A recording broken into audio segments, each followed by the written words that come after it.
So, welcome to this lab on parameter estimation. Today we look at how we set up the objective function using MATLAB, for a simple problem like Michaelis-Menten, and also study how we can use the classic MATLAB optimizer which is called F-min search. Today let us solve a simple problem. Let us consider a biological system that follows Michaelis-Menten kinetics with competitive inhibition. You might recall that the rate is given as V is V max into S by Km into 1 plus I by Ki plus S, as you see here, where I is the inhibitor concentration, Ki is the inhibition constant, and there are a few additional parameters here. So, you have a total of 4 parameters: V max, Km, I and K. I is not a parameter essentially, it's the experimental condition under which the so it's the experimental condition under which the experiment is performed. So, and there are two data sets in this given file, parameter estimation data.txt for I equals 10 millimolar and 20 millimolar. So, there are two approaches that we can follow to estimate parameters. One is a very simple elementary grid search assuming V max, Km and K are integers, and the second is any other algorithm we have discussed in class. So, maybe a standard minimization algorithm like F-min search or simulated annealing or evolutionary algorithms. There is no need to try and code this up yourself, just try and use publicly available libraries, right. And I want you to repeat this for 3 combinations: data set 1 alone, data set 2 alone and the combination of the 2 data sets, right. So, this is there in the PDF I shared with you. So, you basically get hold of this data set. The rest of you have downloaded the data set and the got the data set. You have the problem statement.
So, how will you go about solving this? You first need to recall the cost function.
So how do you deconstruct this problem?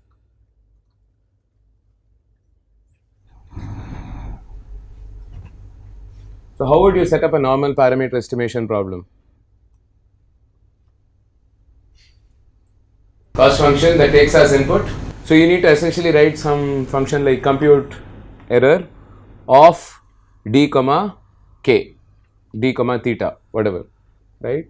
So once you set that up, you now need to pass that on to some direct search algorithm. The simplest direct search algorithm is a really simple grid search algorithm. You just assume all your parameters are integers. What are your parameters in this case? Vm, Km, Ki. You have three parameters. Assume all of those are integers, just for simplicity's sake, and you scan from 1 to 100, 1 to 100, 1 to 100, and find out what's the best solution. And maybe you can use one of those as the starting input to fmin search. Right? You'll have to understand how to pass this as your new cost function as the argument for fmin search as well. Right? Because there is one minor difference. Normal fmin search assumes that your function takes in an input. Here you will have an additional parameter as well. So it's usually in this case I think it might be okay. We don't have initial conditions, but sometimes you might have an initial condition as input as well if you were integrating. Here we are not doing any integration. Did you see that? We don't need to do integration. Why? There is no differential equation. We already have the form v is v max into s by k km dash plus s. So all you have to do is you don't have to do any integration. No. Essentially. And I. So finally, after computing the best one, we can plot the linear The parameters from grid search we have to pass to Ashwin search. Sorry? The parameters from grid search we have to pass to Ashwin search. The best, that will be the starting. You need to give a starting point for fmin search. Okay. Right? So, What is the starting point you would give?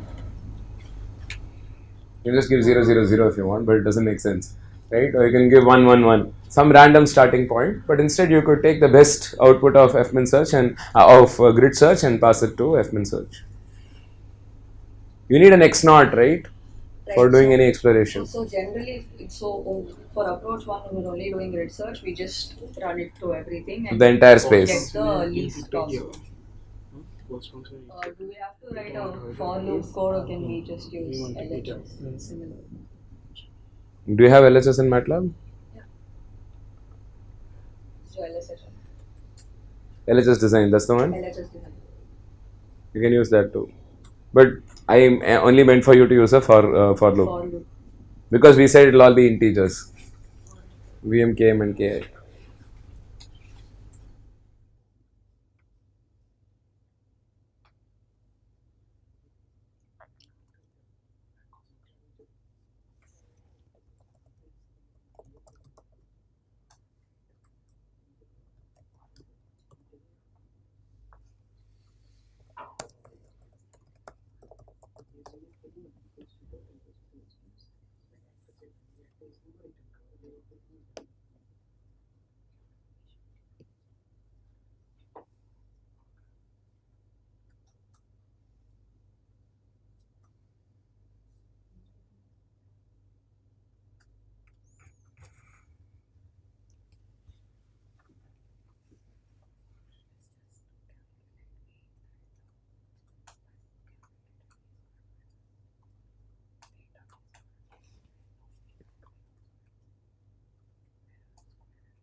Data inside this.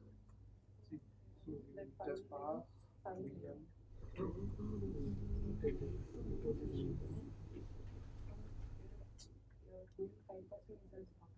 Yeah, yeah. Yeah. No, I'm not passing the function. I will just read it to you.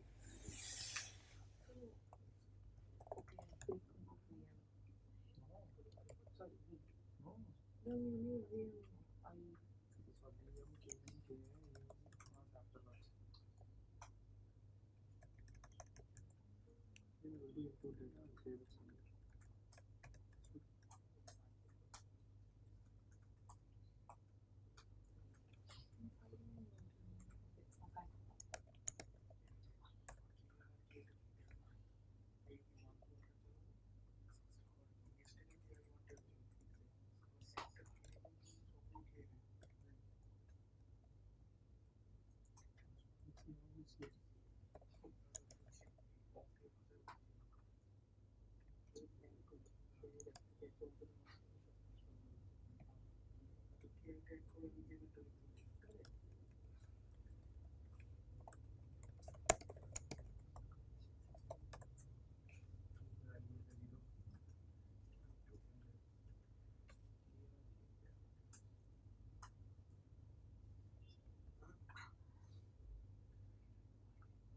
I'm checking now.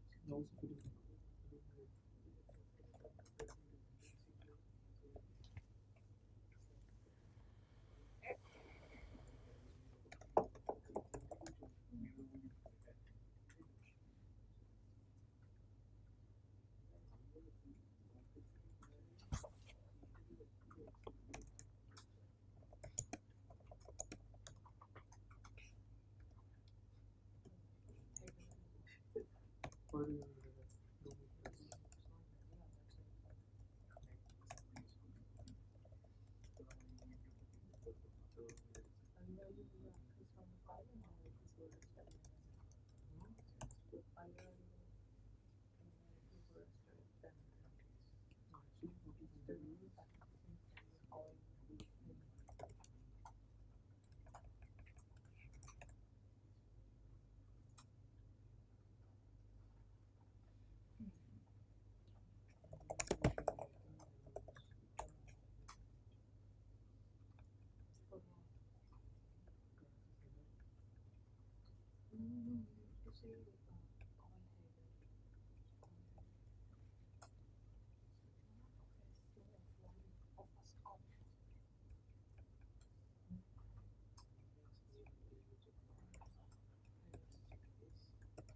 So what did you do with that? Second one, I will. If you want to pick the column of two, you can do that now. Just to that with comma or comma. Something to do with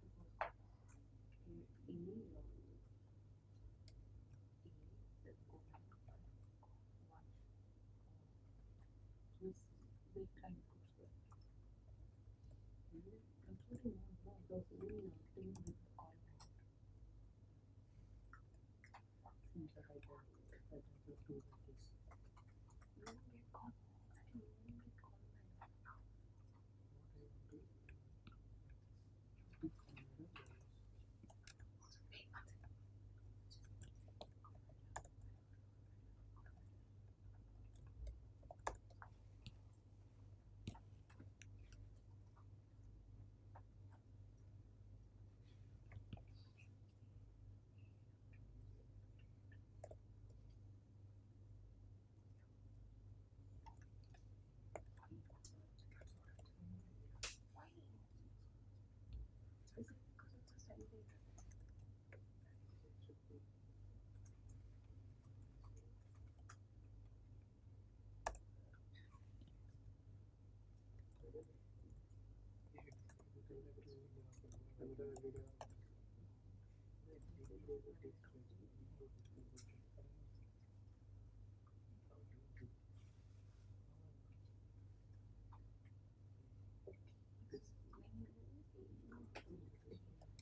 No, I'll just read from why you want to space.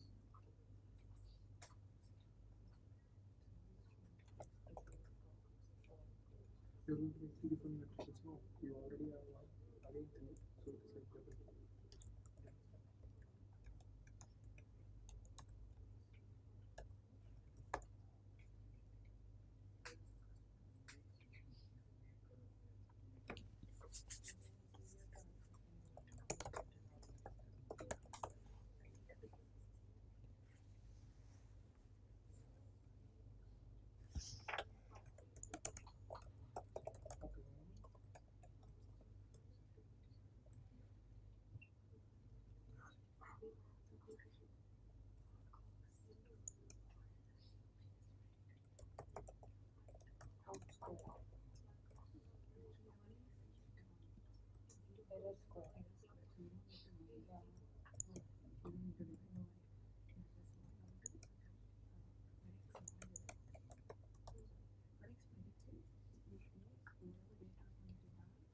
Put it in the V equal to V minus.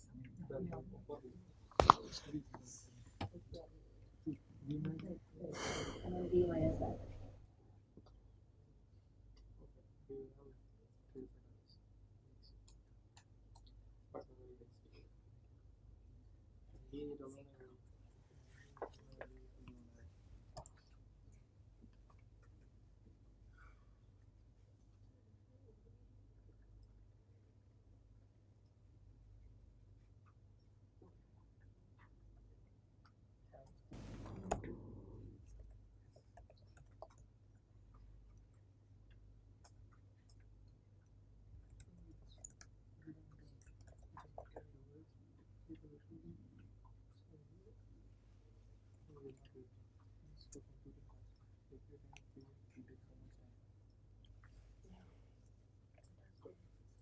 Have you written the cost function?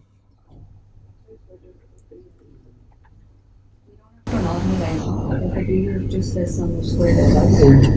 PDF just says sum squared error, so do we have to normalize? Up to you. Different cost functions, right? So you'll get a slightly better fit or a slightly worse fit. Here it may not make too much of a difference because the data is not scaled very badly.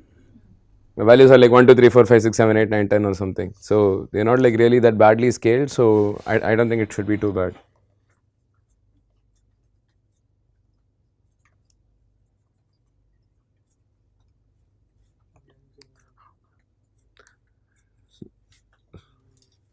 So what I did was I did normalize and I also took a 0.1% delta, 110% delta Just multiply delta and denominator. Assume 0.1 or something like that, 0.1, 0.05 something. No, not alpha. Here we are assuming that it's not heteroscedastic.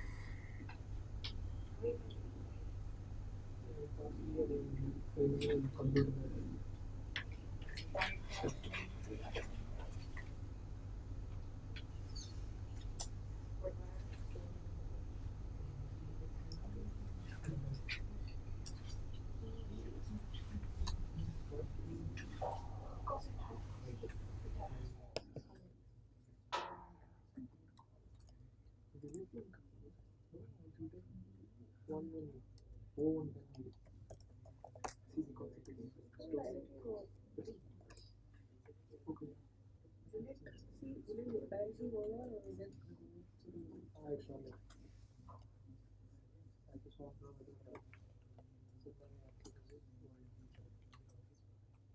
No, the thing is with cell level you can't do certain stuff.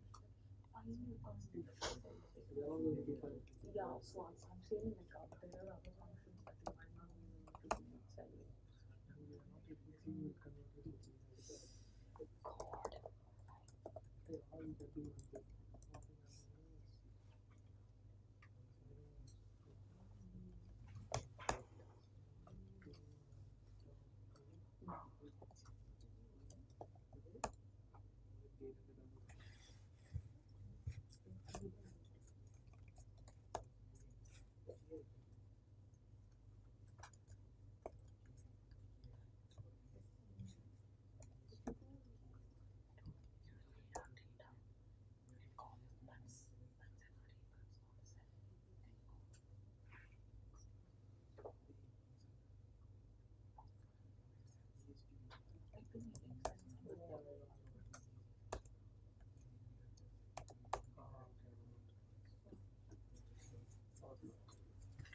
Anybody solved it?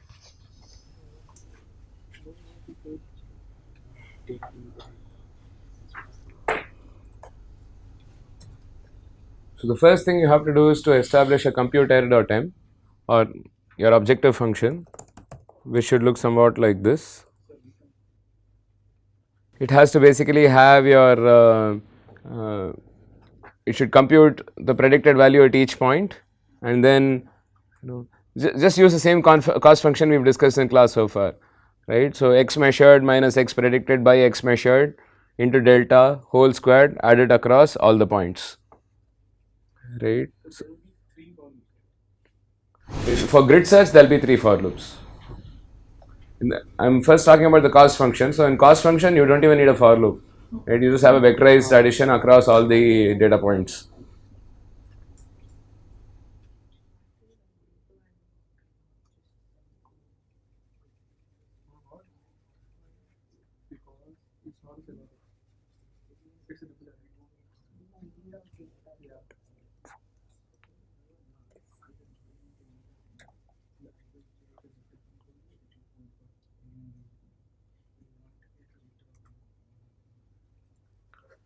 And once you have the cost function, you just need to pass it to fmin search, which is really simple.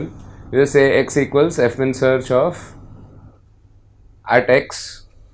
So the parameter compute error of d comma x and data set comma x and some initial starting point. So, but you might find that for different initial points, you will get different x values.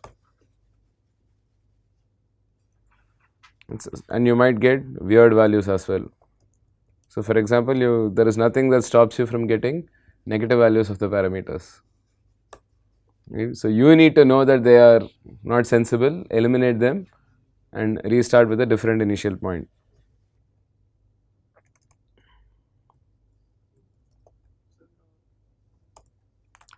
So, the minimum error I am getting is something like 27.53 for the second data set and 36.24 for the first data set, which is not too bad.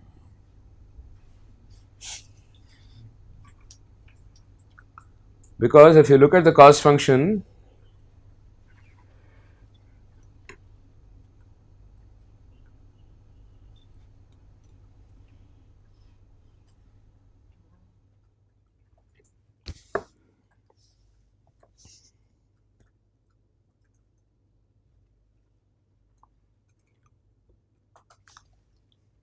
let us say x measured equals 10 and delta equals 0.1, right, which means that you do not want to like penalize any number between like 10% error, right. So, if xp is 9 or 11, between 9 and 11 it is a good thing, right. So, for 9 what is the error that you will get? You will get 10 minus 9 by 10 into 0.1 whole squared, that will actually be 1.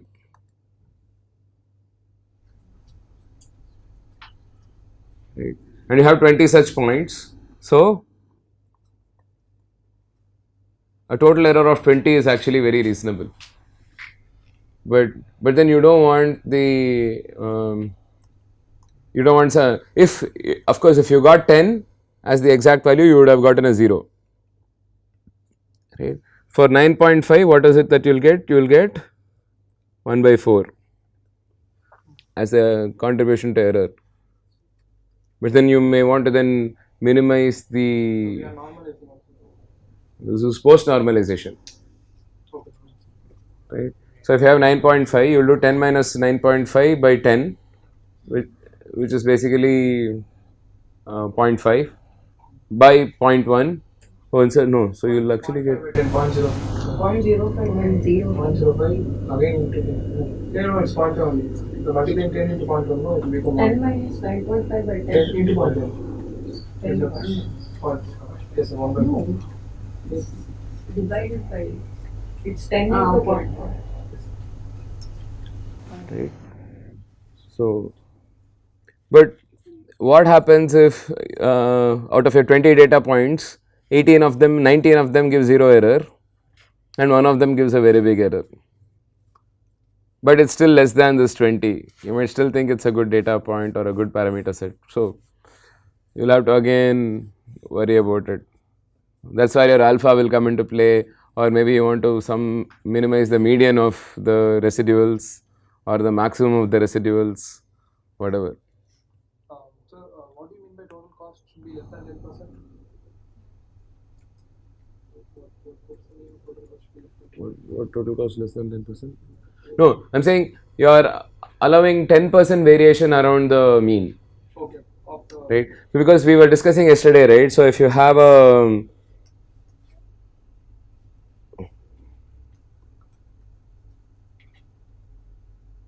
curve that looks like this, right, you do not want to penalize something that goes between your error bars, right. So, this is a bad curve or this is a bad curve, but anything that passes, you do not have to pass through the mean to be a good curve. we will just find the value of mean for 2 data sets. Here you have only value of mean, you do not have anything else, right. So, you only have I have not given you multiple points for in at one time for one value of s or something like that. If you had that, you could use all of them, that is one way to go about it, or you could compute this standard deviation and then use that to compute a delta and then say I will not penalize if it is better than that delta and things like that. In this video, I hope you got an overview of how we can set up the objective function for optimization very easily in MATLAB, right, and how we compute the errors in a vectorial fashion importantly, and you will also appreciate how we can use fmin search, which is the standard MATLAB optimizer for solving such optimization problems. In the next video, we will take a jump and I have an interesting guest lecturer who works for this company called Vantage Research, which consults with pharma in the space of quantitative systems pharmacology, and Dr. Rukmini from Vantage Research will introduce you to drug development and the use of modeling in drug development over the next series of videos.